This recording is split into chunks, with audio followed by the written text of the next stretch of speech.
প্রিয় শিক্ষার্থী, আসসালামু আলাইকুম। ত্রিকোণমিতি অধ্যায়ের খুবই গুরুত্বপূর্ণ একটি ক্লাস হচ্ছে মান মনে রাখা। এই মান মনে রাখার এই ক্লাসটি এতটাই গুরুত্বপূর্ণ কারণ আমরা জানি যে ত্রিকোণমিতি অধ্যায় থেকে আমাদের 2 সেট প্রশ্ন থাকবে অথবা 1 সেট, মাস্ট বি 1 সেট প্রশ্ন আমাদের থাকবে, আমাদের এখান থেকে অ্যান্সার করতেই হবে। সেক্ষেত্রে 9.2 এই অধ্যায়টা আমাদের সম্পূর্ণ নির্ভর করেছে মান মনে রাখার উপর। তো মান যদি আমি সহজে মনে না রাখতে পারি তাহলে এখান থেকে আমি অ্যান্সার করতে পারবো না। আর দেখা যাচ্ছে যে অনেক স্টুডেন্ট কি করে, মান এখনো পর্যন্ত যদি ত্রিকোণমিতি থেকে তাদের 9.2 থেকে অ্যান্সার করতে বলা হয় তাহলে দেখা যায় যে মান দেখে দেখে লেখে। কিন্তু আমি আজকে তোমাদের এই ক্লাসের মাধ্যমে দেখিয়ে দেব, যেহেতু পরীক্ষা তোমাদের খুব নিকটে, সেহেতু মান কিভাবে সহজে মনে রাখা যায়। আর এই ক্লাসের মাধ্যমে তোমার মান সহজেই মনে থাকবে, তুমি দ্বিতীয়বার আর কখনোই যে মান এখানে অ্যান্সার করার জন্য তোমার বই দেখে দেখে লিখতে হবে এমন কোনো অপশন থাকবে না। তো অবশ্যই মনোযোগ সহকারে ক্লাসটা দেখবে, তাহলে অবশ্যই তুমি সহজে মান মনে রাখতে পারবে। তো ত্রিকোণমিতির আজকে 9.2 এর এই মান মনে রাখার সহজ উপায় আমি তোমাদের দেখাই দিচ্ছি যে কিভাবে মান মনে রাখতে হয়। তো দেখো, আমরা জানি এখানে সাইন থিটার সাথে কস থিটার মিল। আমি কি সহজ টেকনিকে তোমাদের মান মনে রাখার সহজ উপায়টা দেখাবো। তুমি এই ক্লাসের মাধ্যমেই সহজেই মান মনে রাখতে পারবে। তুমি কি করবে, সাইন থিটা কস থিটার মিল মনে রাখবে যে সাইন থিটার সাথে কার সম্পর্ক, কস থিটা। এক্ষেত্রে তুমি মান কিভাবে নিয়ে আসবে, তুমি আগে সর্বপ্রথম 45 ডিগ্রির মানটা দেখো। সাইন থিটা আর কস থিটা 45 ডিগ্রির মান হচ্ছে 1/√2, আবার কস এরও হচ্ছে 1/√2।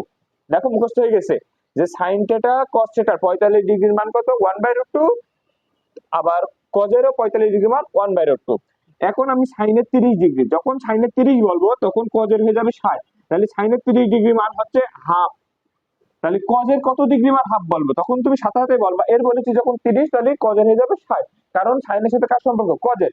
তাহলে সাইনের 30 ডিগ্রি মান যদি হয় হাফ, তাহলে কজেতে সেটা কত, 60 ডিগ্রি মান হাফ, তাহলে লিখলাম হাফ।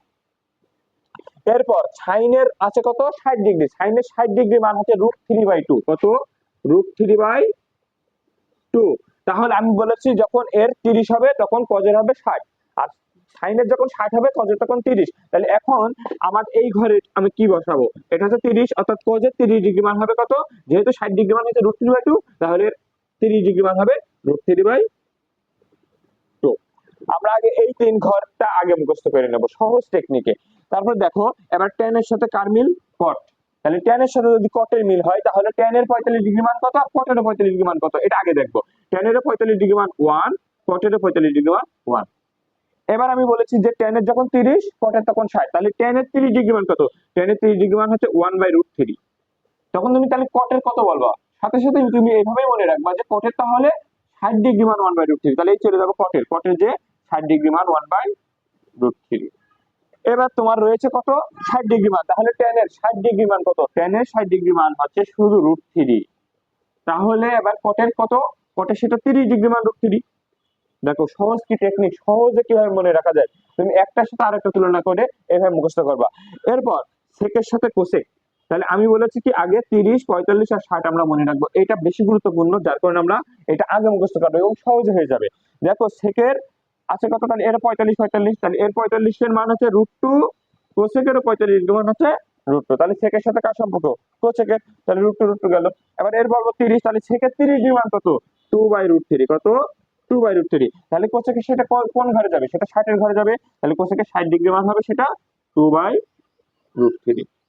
এবার সেকের 60 ডিগ্রি মান, সেকের 60 ডিগ্রি মান কত, সেকের 60 ডিগ্রি মান হচ্ছে 2, তাহলে কোসেকের সেটা কত ডিগ্রিতে চলে আসবে, 30 ডিগ্রি, তাহলে 30 ডিগ্রি মান কত, 2। এখন দেখো, তাহলে তুমি এবার যদি একবার চিন্তা করো সাইনের সাথে কার সম্পর্ক, কজের, তাহলে সাইনের 45 1/√2, কজের 45 1/√2। সাইনে যখন 30 ডিগ্রি মান হাফ, কজের তখন 60 ডিগ্রি মান হাফ। সাইনের যখন 60 ডিগ্রি মান √3/2, কজের তখন 30 ডিগ্রি মান √3/2। এই ঘরটা গেল। এবার তুমি বলবা tan cot, tan এর 45 ডিগ্রি মান 1, cot এর 45 ডিগ্রি মান 1। tan এর 30 ডিগ্রি মান 1/√3, cot এর সেটা 60 ডিগ্রি মান 1/√3। tan এর যেটা 60 ডিগ্রি মান √3, cot এর সেটা 30 ডিগ্রি মান √3। এবার চলে যাবে কোসেক, সেকের সাথে কোসেকের, তাহলে সেকের সাথে কোসেকের যদি হয় তাহলে সেকের 45 এর মান হচ্ছে 1/√2, শুধু √2, এবং কোসেকের 45 এর মান হচ্ছে √2। তাহলে কোসেকের 30 ডিগ্রি মান কত, 2/√3, তাহলে সেকের 30 ডিগ্রি মান যদি হয় 2/√3, তাহলে কোসেকের সেটা 60 ডিগ্রি মান 2/√3। এরপর সেকের 60 ডিগ্রি মান 2, তাহলে কোসেকের 30 ডিগ্রি মান 2। এবার বাকি আছে কোনগুলো দেখো, বাকি আছে সাইনের 0 ডিগ্রি মান 0, তাহলে সাইনের যেটা 0 ডিগ্রি মান 0 হবে সেটা হবে কজের 90 ডিগ্রি, তাহলে কজের 90 ডিগ্রি মান কত? 0। এবার সাইনের 90 ডিগ্রি মান 1, তাহলে কজের সেটা 0 ডিগ্রি মান 1। দেখো tan এর 0 ডিগ্রি মান 0, তাহলে কটের সেটা কত ডিগ্রিতে যাবে? কটের সেটা 90 ডিগ্রি মান 0। এবার tan এর 90 ডিগ্রি মান কি? tan এর 90 ডিগ্রি মান হচ্ছে অসংজ্ঞায়িত। অসংজ্ঞায়িত, তাহলে এখানে যদি 90 ডিগ্রি মান অসংজ্ঞায়িত হয়, তাহলে কটে যে সেটা 0 ডিগ্রি মান অসংজ্ঞায়িত হয়।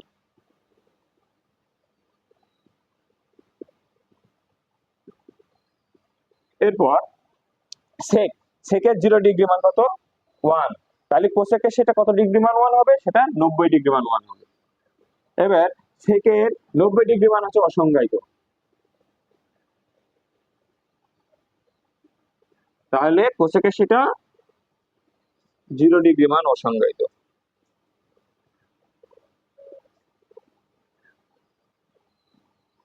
দেখো এই মান মনে রাখার জন্য তোমাদের যে টেকনিক, এই টেকনিকটা যদি তুমি অবলম্বন করো তাহলে সহজেই তুমি এখান থেকে অ্যান্সার করতে পারবে, কারণ 9.2 সম্পূর্ণ নির্ভর করছে এই মানের উপর, আর এই মানের থেকে ঠিক আসে। তুমি যদি এটা না পারো তাহলে কখনোই এখান থেকে অ্যান্সার করতে পারবে না। আর এটা এতটাই গুরুত্বপূর্ণ যে সহজে মনে রাখা যায়, কিন্তু এই মনে রাখার জন্য তোমাকে কি করতে হবে? সহজ টেকনিকটা জানতে হবে। কারণ আমরা পরীক্ষার আগ মুহূর্তে এখনো পর্যন্ত যদি আমরা বই দেখে দেখে দেখি যে মান কত হবে, তাহলে কিন্তু পরীক্ষার হলে যে অ্যান্সার করতে পারা যাবে না। তো সেহেতু আমি কি করলাম, তোমাদের সহজ একটা টেকনিক দেখালাম। এই টেকনিকে যদি তুমি ত্রিকোণমিতি 9.2 এর মানটা মনে রাখো তাহলে তুমি এখান থেকে অ্যান্সার করতে পারবে। তোমাকে আগে কি করতে হবে, 45 ডিগ্রি মানটার দিকে একটু খেয়াল করে দেখো। সাইন আর কজের 45 1/√2 1/√2, tan আর কটের 45 1 1, তারপরে সেক আর কোসেকের 45 √2 √2। এখন সাইনের যখন 30 বলেছি হাফ, সেটা কজের 60 এর মান হাফ। কজের যেটা সাইনের যেটা 60 ডিগ্রি মান √3/2, কজের সেটা 30 ডিগ্রি মান √3/2। কজের যেটা 0 ডিগ্রি মান 0, সেটা সাইন কজের 90 ডিগ্রি মান, অর্থাৎ সাইনের 0 ডিগ্রি মান 0 হলে কজের সেটা 90 ডিগ্রিতে 0। অর্থাৎ একটা যখন 0 হচ্ছে তার হচ্ছে 90, 0 এর সাথে 90 সম্পর্ক, আর 30 এর সাথে 60, আর 45 তো যা আছে তাই, 45 যা আছে তাই। এখন দেখো tan এর 30 ডিগ্রি মান 1/√3, তাহলে কটের সেটা 60 ডিগ্রি মান 1/√3। এটা আমি যদি বলি যে tan এর 60 ডিগ্রি মান √3, তাহলে তুমি কি বলবা? তখন তুমি বলবা যে কটের 30 ডিগ্রি মান √3। আমি যদি বলি যে সেকের 30 ডিগ্রি মান 2/√3, তাহলে তুমি তখন কি বলবা? কোসেকের 60 ডিগ্রি মান 2/√3, কারণ আমি বলি 30 এর সাথে 60 এর সম্পর্ক, ওর যখন 60 এর তখন 30, এর যখন 30 ওর তখন 60, এবং 45 সবার একই মান, আর 0 এর সাথে 90 এর সম্পর্ক। যদি এইভাবে তুমি ত্রিকোণমিতির এই মান যদি মনে রাখো তাহলে তুমি ত্রিকোণমিতি 9.2 থেকে অ্যান্সার করতে পারবে। আর এটা খুবই গুরুত্বপূর্ণ একটা অধ্যায়, কারণ এই অধ্যায় থেকে পরীক্ষায় তোমার অ্যান্সার করতেই হবে, কারণ গ বিভাগে এটা থাকবে। এবং তুমি যদি অন্য জায়গাতে অ্যান্সার করো, এখান থেকে অ্যান্সার না করো, তাহলে তোমার সেই মার্কটা গ্রহণযোগ্য হবে না। সেহেতু তুমি এই ক্লাসের মাধ্যমে যাদের এখনো পর্যন্ত এই মান মনে থাকে না, তারা অবশ্যই আমার এই ক্লাসটা দেখে মান মনে রাখার সহজ টেকনিকটা শিখে নিবে। এবং যারা আমার এই ক্লাসের নতুন, তারা অবশ্যই চ্যানেলটাকে সাবস্ক্রাইব করবে। আর যারা আমার ক্লাসটা প্রতিনিয়তই দেখো, তারা অবশ্যই লাইক, কমেন্ট এবং শেয়ার করবে। ধন্যবাদ।